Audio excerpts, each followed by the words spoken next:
내가 이제 세 번째 너희에게 가리니 두세 증인의 입으로 말마다 확정하리라.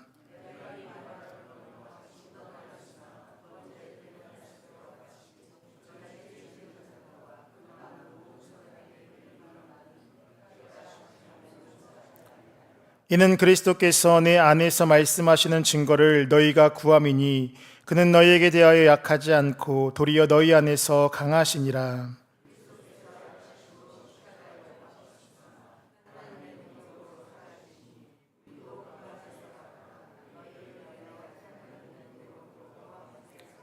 너희는 믿음 안에서 있는가 너희 자신을 시험하고 너희 자신을 확증하라.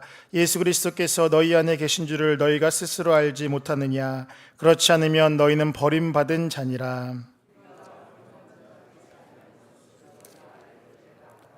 우리가 하나님께서 너희로 악을 조금도 행하지 않게 하시기를 구하노니 이는 우리가 옳은 자임을 나타내고자 함이 아니라 오직 우리는 버림받은 자 같을지라도 너희는 선을 행하게 하고자 함이라.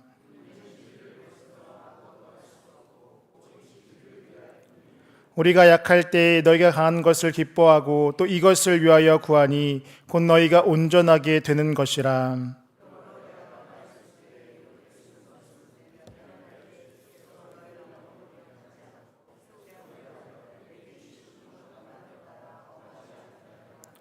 마지막으로 말하노니 형제들아 기뻐하라. 온전하게 되며 위로를 받으며 마음을 같이하며 평안할지어다. 또 사랑과 평강의 하나님이 너희와 함께 계시리라. 거룩하게 입맞춤으로 서로 문안하라. 주 예수 그리스도의 은혜와 하나님의 사랑과 성령의 교통하심이 너희 무리와 함께 있을지어다. 아멘. 할렐루야. 우중 가운데도 이른 새벽 주님 앞에 나와 예배한 우리 모두에게 하나님의 크신 은혜와 평강이 또 은총이 가득하시기를, 또 영상으로 예배한 우리 모두에게 가득하시기를 먼저 간절히 축원합니다. 오늘은 고린도후서 13장 1절부터 13절의 말씀을 가지고 믿음 안에 있는지 점검하는 삶, 믿음 안에 있는지 점검하는 삶이라는 제목으로 하나님의 말씀을 증거하도록 하겠습니다. 계속해서 살펴본 것처럼 고린도 교회는 많은 문제점을 가지고 있었습니다. 파벌의 문제, 또 이성의 문제, 성도 간의 송사의 문제, 또 관습과 신앙의 조화의 문제, 세속화의 문제 등이 지속적으로 나타나고 있었습니다. 이러한 문제는 그냥 이루어졌던 것이 아니라 그 배후에는 거짓 사도들의 가르침이 있었습니다. 그들은 잘못된 가르침으로 교인들을 혼란하게 했고 또 실질적으로 교회 안에서 많은 문제들을 일으켰습니다. 이러한 문제를 해결하기 위하여 사도 바울은 세 번째 고린도 교회 방문을 계획하게 됩니다. 그러면서 그는 자신의 세 번째 방문의 계획을 밝히면서 그들이 회개하지 않는다라면, 자신이 도착하기 전에 회개하지 않는다라면 단호히 징계할 것을 예고하고 있습니다. 더 나아가서 고린도후서를 마무리하면서 그들을 축복하며 오늘 본문의 내용이 마치고 있습니다. 이러한 내용을 오늘 본문은 크게 두 부분으로 나누어 볼 수 있습니다. 먼저 1절부터 10절은 마지막 경고와 회개에 대한 촉구에 대한 내용을 다루고 있으며 11절에서 13절은 격려와 축복의 기도를 다루고 있습니다. 저는 본문의 말씀을 통하여서 이 새벽 우리에게 주시는 그 하나님의 말씀은 무엇인지 함께 나누고 기도의 제목을 삼고자 합니다. 첫 번째입니다. 경고의 목적은 회개함에 있습니다. 경고의 목적은 회개함에 있습니다. 오늘 보면 1절과 2절은 이렇게 이야기합니다. 내가 이제 세 번째 너희에게 가리니 두세 증인의 입으로 말마다 확정하리라. 내가 이미 말하였거니와 지금 떠나 있으나 두 번째 대면했을 때와 같이 전에 지은 자들과 그 남은 모든 사람에게 미리 말하노니 내가 다시 가면 용서하지 아니하리라 라고 말씀합니다. 사도 바울은 성적 부도덕과 또 문란 등에 빠져있던 고린도 교인들에 대하여서, 또한 거짓 사도에 대해서 자신의 세 번째 방문함에 대해서 이야기하면서 그때까지 회개하지 않는다라면 그곳에 이르러 강력한 징계를 행할 것이다 라고 경고하고 있습니다. 여기서 두세 증인의 입으로 확정한다라는 것은 재판을 열 때에 혼자만의 감정과 판단으로 하는 것이 아니라 객관적으로 또 공정하게 그들을 정식 재판 절차에 의해서 징계할 것임을 말씀하고 있는 것입니다. 근데 오늘 본문을 쭉 살펴보면 바울이 그렇게 말했던 그 진정한 목적은 그들을 징계함이 아니었다라는 것을 우리는 알 수 있습니다. 오늘 본문 10절입니다. 그러므로 내가 떠나 있을 때에 이렇게 쓰는 것은 대면할 때에 주께서 너희를 넘어뜨리려 하지 않고 세우려 하여 내게 주신 그 권한을 따라 엄하지 않게 하려 함이라 라고 말씀하고 있습니다. 즉 바울이 그렇게 법적 조치를 취한다라고 말하면서 강력하게 경고했던 그 목적은 그들이 단호하고 강력한 조치에 대한 두려움으로 인하여서라도 바울이 도착하기 전에 회개하고 돌아옴의 그 목적이 있었다라는 것입니다. 즉 바울은 그들이 스스로 회개하고 자신의 죄악으로부터 돌아오기를 그 누구보다도 간절히 원했던 것이 그의 마음이었습니다. 우리가 잘 알고 있는 출애굽의 과정을 살펴보면 하나님은 10가지의 재앙을 통하여서 이스라엘을 출애굽시키셨습니다. 그 과정을 보면 1계명에서부터 첫 번째에서부터 9가지의 재앙을 보면 바로 그 재앙에 대해서 하나님이 경고하시고 말씀하시는데 마지막 10번째 재앙을 보면 그 앞에서는 출애굽기 11장을 할애하면서 10번째의 재앙에 대해서 경고하는 말씀이 나옵니다. 왜 그럴까 생각해 보면 여러 가지로 해석할 수 있지만 어쩌면 하나님께서는 그렇게까지 하지 않고 싶으셨던 것이 하나님의 마음이었다라는 것입니다. 그로부터 약 1500년 후 하나님은 자신의 아들 예수 그리스도가 십자가에서 죽음을 아셨기에 그들도 그와 같은 아픔을 겪지 않기를 바라셨던 것이 하나님의 마음이었다라는 것입니다. 비록 애굽의 백성이었지만 그들을 사랑하셨기 때문에 그들이 그 마지막 경고를 들으면서 그들이 돌아오기를 원하셨던 것이 하나님의 마음이었다라는 것입니다. 성경은 이와 같이 끊임없이 죄와 심판에 대한 이야기를 다루고 있습니다. 부활 승천하신 예수님께서 이 땅에 다시 오실 때에는 이제는 구원의 주로 오는 것이 아니라 심판의 주로 온다라고 분명하게 말씀합니다. 마지막에 심판이 있다라고 성경은 끊임없이 이야기하면서 그렇게 깨어 있어야 된다라고 마지막 그 심판의 때를 준비해야 된다라고 말씀합니다. 그 말씀의 핵심은 예수님께서 우리를 심판하러 오심에 있는 것이 아니라 마지막 때에 그때의 심판이 있기에 이 말씀을 듣고 회개하고 돌이킴에 있다라고 이야기할 수 있습니다.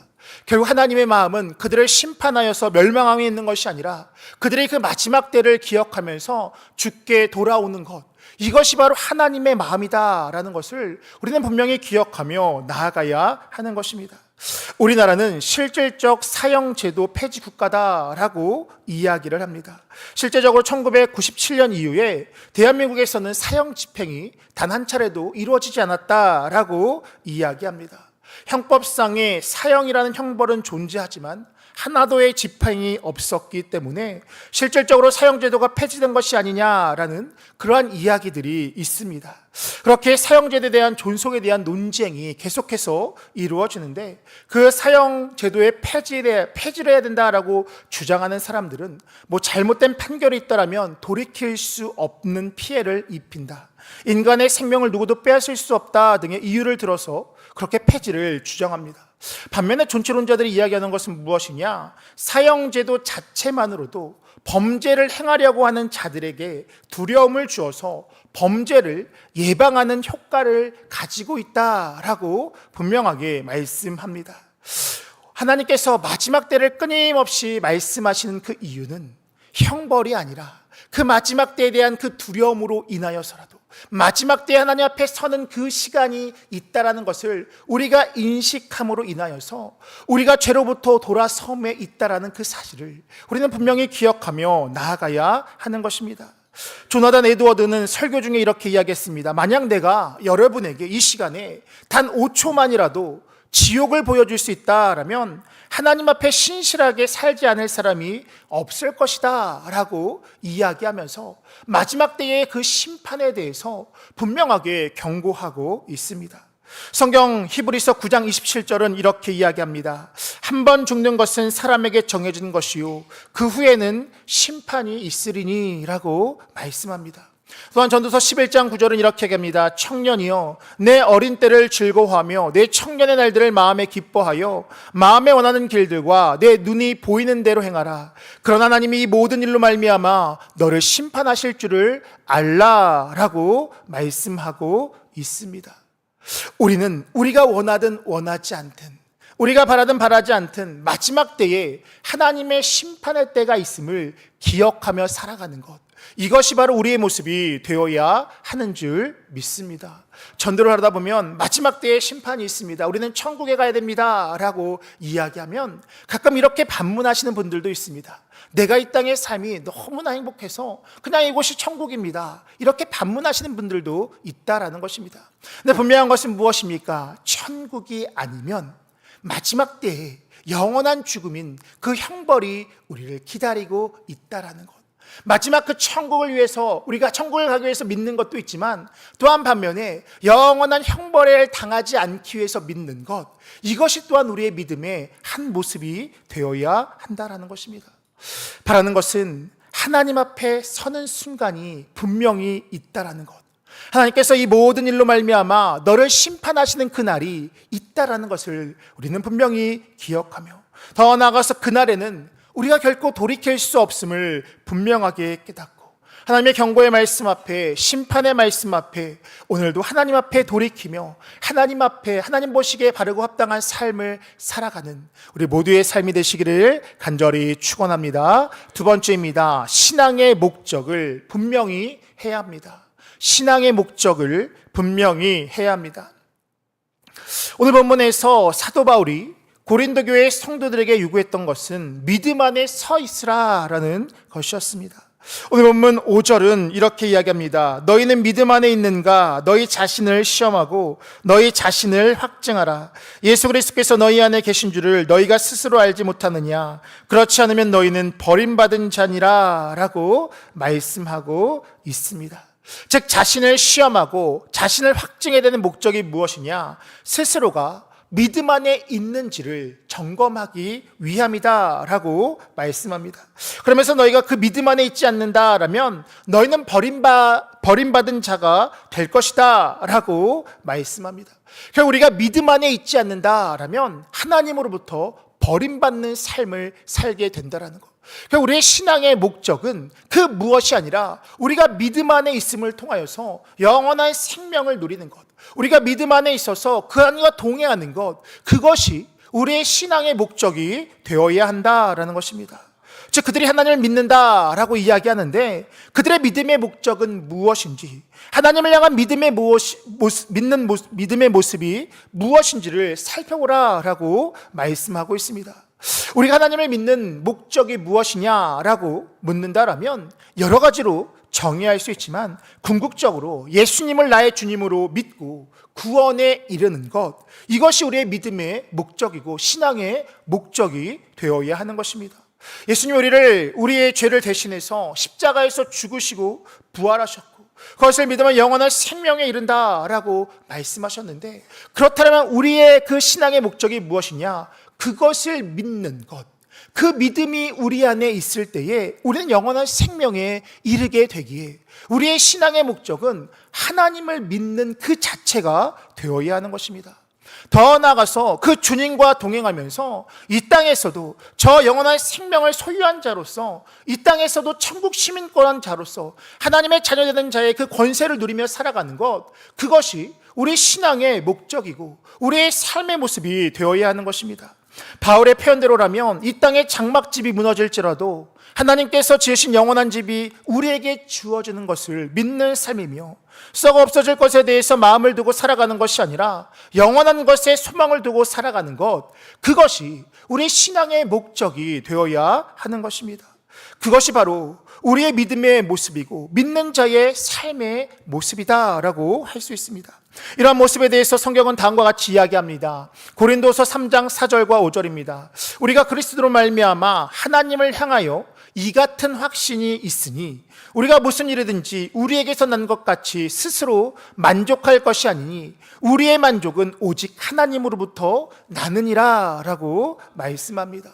믿음은 우리의 만족이 그 세상의 어떤 것으로부터 오는 것이 아니라 하나님으로부터 우리의 삶 가운데 주어지는 것이다 라고 말씀하고 있습니다. 우리가 이 안에 있는지, 우리의 만족이 과연 어디로부터 오는지를 우리 스스로 살펴볼 필요가 있습니다. 고린도 교회가 그것을 제대로 하지 못했기 때문에, 그러한 점검이 없었기 때문에 그들은 무너지게 되었습니다. 잘못된 복음과 부활, 잘못된 가르침에 빠지다 보니까 그들 가운데 여러 가지 어려움이 나타나게 되었습니다. 하나님으로부터, 하나님만으로의 만족이 아니라 세상의 그 어떠한 것으로부터 만족함을 찾다 보니까 그들 가운데 음란 속에서 살아가는 모습이 나타나게 되었고, 당을 지어 분열하는 모습이 나타나게 되었고, 예수 그리스도의 복음과 부활에 대해서 부정하는 그러한 삶의 모습에 이르게 되었다라는 것입니다. 그렇기에 오늘 우리가 이 말씀을 다시 한번 보면서 우리가 다시 한번 이 새벽 점검해야 될 것은 무엇이냐? 우리는 과연 그 믿음 안에 있는가? 우리가 믿는다라고 이야기하는데 우리의 믿음의 그 목적이, 우리 신앙생활의 목적이 무엇이냐를 우리 스스로 다시 한번 점검할 필요가 있는 줄 믿습니다. 우리의 믿음의 목적은 다른 것이 아니라 예수님을 믿어 영원한 생명의 이름은 물론이거니와 이 땅에서도 주님과 동행하며 주님께서 베푸시는 은혜를 매일매일 누리며 살아가는 것, 그것이 바로 우리의 삶의, 우리의 신앙의 목적이 되어야 하는 줄 믿습니다. 더 나아가서 나를 위해서 죽으신 그 십자가의 예수님을 기억하며 나를 위해서 살아가는 것이 아니라 그 주님을 위해서 살아가는 것, 이것이 바로 우리 신앙의 삶의 모습이 되어야 하는 줄 믿습니다. 바라는 것은 이 사실을 다시 한번 기억하시고 오늘도 믿음 안에 거하며 살아가는, 믿음의 발걸음을 내디며 살아가는 우리 모두의 삶이 되시기를 간절히 축원합니다. 끝으로 믿음 안에서 스스로를 점검하는 삶을 살아야 합니다. 믿음 안에서 스스로를 점검하는 삶을 살아야 합니다. 앞서 얘기했던 것처럼 오늘 본문에서 바울은 고린도 교회의 교인들에게 너희 자신을 시험하고 확증하라 라고 말씀하고 있습니다. 이는 신앙의, 믿음의 점검을 의미하는 것이다 라고 할 수 있습니다. 앞서도 얘기했던 것처럼 진정 신앙의 목적이 영원한 생명과 구원에 있다라면, 하나님을 믿어서 영원한 생명에 이르고 그 영원한 생명을 누리는 삶에 있다라면 과연 우리는 어떠한 삶을 살고 있느냐 돌아봐야 하는 것입니다. 예수님을 믿는다라고 이야기하고 예수님을 믿는다라고 하면서 살아가고 있지만 과연 예수님을 믿는 자의 삶의 모습이 우리 가운데 나타나고 있느냐를 우리 스스로 점검해 볼 필요가 있습니다. 자, 그렇다면 예수님을 믿는 자의 삶이 무엇이냐라는 것입니다. 고린도후서 5장 17절부터 17절은 이렇게 이야기합니다. 그가 모든 사람을 대신하여 죽으심은 살아있는 자로 하여금 다시는 그들 자신을 위하여 살지 않고 오직 그들을 대신하여 죽었다가 다시 살아나신 이를 위하여 살게 하려 함이라. 그런즉 누구든지 그리스도 안에 있으면 새로운 피조물이라. 이전 것은 지나갔으니 보라 새 것이 되었도다 라고 말씀하고 있습니다. 즉 하나님을 믿는다라고 하는 우리의 삶 가운데는 과거의 삶이 아니라 새로운 피조물의 삶이 우리의 삶 가운데 나타나야 한다라는 것입니다. 또한 데살로니가전서 5장 16절부터 18절은 이렇게 이야기합니다. 항상 기뻐하라, 쉬지 말고 기도하라, 범사에 감사하라. 이것이 그리스도 예수 안에서 너희를 향하신 하나님의 뜻이니라 라고 말씀합니다. 즉 하나님을 믿는 사람의 삶의 모습 가운데는 항상 기뻐하는 삶이 있어야 되고 쉬지 않고 기도하는 삶이 있어야 되며 범사에 감사하는 삶이 우리의 삶 가운데 나타나야 한다라는 것입니다.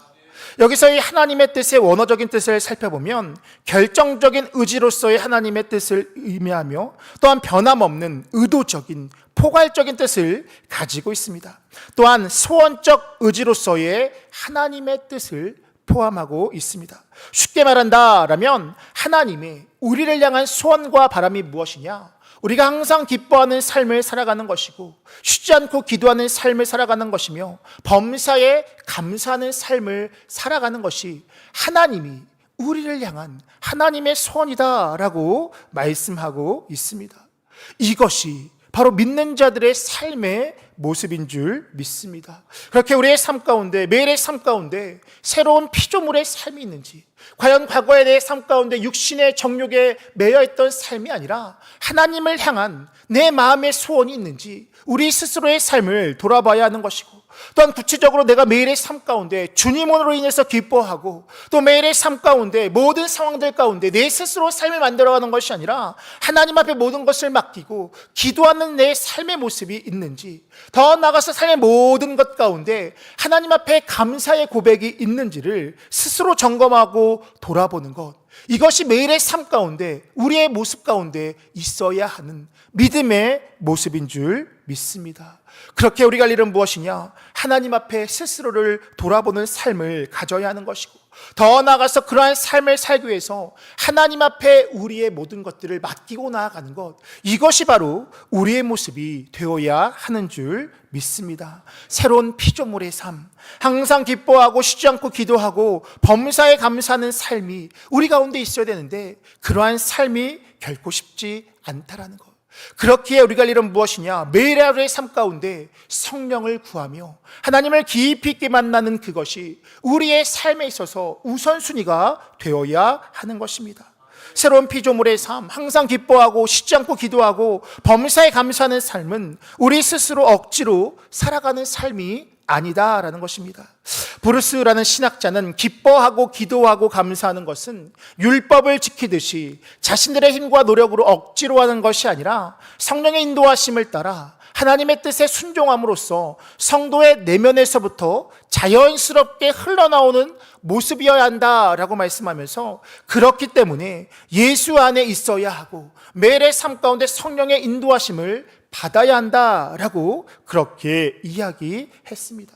결국 무엇이냐? 우리가 믿음으로써, 믿는 자로서의 삶은 우리 스스로 억지로 만들어내는 것이 아니라 성령이 우리의 삶 가운데 있을 때에 우리의 삶을 통하여서 나타나는 자연스러운 삶의 모습이 되어야 한다라는 것입니다. 그렇기에 우리가 이 새벽, 오늘도 믿는 자로서 삶을 살기 위해서 먼저 하나님 앞에 구할 것은 무엇이냐? 하나님, 오늘도 성령의 충만함이 내 안에 있게 하여 주옵소서. 오늘도 그 하나님을 깊이 있게 만나게 하시고, 오늘도 내 삶의 목적이 내가 아니라 하나님께 있게 하여 주옵소서. 이것이 바로 우리의 신앙의 모습, 우리의 기도의 모습이 되어야 하는 줄 믿습니다. 낮엔 해처럼 밤엔 달처럼이라는 찬양이 있습니다. 많은 분들이 알고 계실 텐데요, 가사의 내용이 이렇습니다. 낮엔 해처럼 밤엔 달처럼 그렇게 살 수는 없을까? 욕심도 없이 얻은 세상에 비추며 온전히 남을 위해 살듯이 예수님처럼 바울처럼 그렇게는 살 수 없을까? 남을 위하여 당신들의 온몸을 온전히 버리셨던 것처럼. 바울이 그러한 삶을 살 수 있었던 것은 무엇이냐? 그가 부활의 주님을 깊이 있게 만났기 때문인 줄 믿습니다. 바울이 그렇게 살 수 있었던 것은 무엇이냐? 수많은 고통과 고난의 시간 가운데서도 매일의 삶 가운데 성령을 충만히 구했기에 그는 그와 같은 삶을 살아가게 된 줄 믿습니다. 그렇게 우리가 할 일은 무엇이냐? 성령을 구하는 것이고, 그 성령을 구하는 자리가 어디냐? 바로 이 새벽 하나님 앞에 예배하는 자리인 줄 믿습니다. 바라는 것은 오늘도 이 예배를 통하여서, 또 이후에 기도하는 그 시간을 통하여서 나의 믿음을 점검하시고, 더 나아가서 오늘도 하나님의 뜻대로 살기를 원합니다 라고 결단하며, 나의 욕심과 나의 그 어떤 것이 목적이 되는 것이 아니라 하나님 그 자체가 목적되는 삶을 통하여서 주님께서 기뻐하시는 삶을 살아가는, 그래서 하나님께서 보시는 풍성한 복을 누리며 살아가는 우리 모두의 삶이 되시기를 간절히 축원합니다. 기도하겠습니다. 오늘도 살아계셔서 역사하시는 전능하신 하나님, 지난밤도 주의 은혜 가운데 평안한 안심을 쉬게 하여 주시고, 이른 새벽 우중 가운데도 주님 앞에 나와 예배하며 하루를 시작하게 하여 주시니 참으로 감사를 드립니다. 하나님, 오늘 말씀처럼 우리의 삶의 끝에는 하나님 앞에 서는 그 순간이 있음을 늘 기억하며, 하나님의 그 말씀을 듣고 매일의 삶 가운데 스스로를 돌아보며 점검하며 나아간 우리 모두가 되어질 수 있도록 인도하여 주시옵소서. 오늘도 믿음 안에 있는 있는지 나의 삶을 돌아보게 하여 주시고 더 나아가서 믿는 자로서 주의 뜻에 합당한 자로 살아가는 우리 모두가 되어질 수 있도록 인도하여 주시옵소서. 내 힘으로 할 수 없기에 주의 성령을 구하는 가운데 있사오니 주의 성령의 임재하심을 통하여서 오늘도 항상 기뻐하고 쉬지 않고 기도하며 범사에 감사하는 삶, 오늘도 새로운 피조물로서 하나님의 뜻에 합당한 삶을 살아가는 우리 모두가 되어질 수 있도록 인도하여 주시옵소서. 이 새벽 주님 앞에 나올 때에 귀한 예물을 드린 자들이 있습니다. 하나님, 저들의 빼곡히 적은 간절한 기도의 제목이 주님 안에서 아름답게 이루어지게 하여 주시고 더디마시고 속히 이루어진 놀라운 역사를 누리며 나아갈 수 있도록 인도하여 주시옵소서. 오늘 하루의 삶 가운데서도 우리 황님의 모든 것들의 가정과 직장과 삶의 터전을 지켜보아 주시며 주어진 삶 가운데 넉넉히 승리하는 한날의 삶 되어질 수 있도록 인도하여 주시옵소서. 특별히 저녁에 쓸 수요 치유 신학 가운데 함께 하셔서 하나님 황님의 모든 권속들이 함께 나와 예배함을 통하여서 하나님을 깊이 있게 만날 수 있는 복된 시간 되어질 수 있도록 인도하여 주시옵소서. 오늘 하루의 삶 가운데도 하나님께는 영광이요 우리의 삶 가운데는 기쁨과 감사가 넘치는 은혜의 하루의 삶 살 수 있도록 인도하여 주시옵소서. 감사드리며 예수님의 이름으로 기도하옵나이다. 아멘.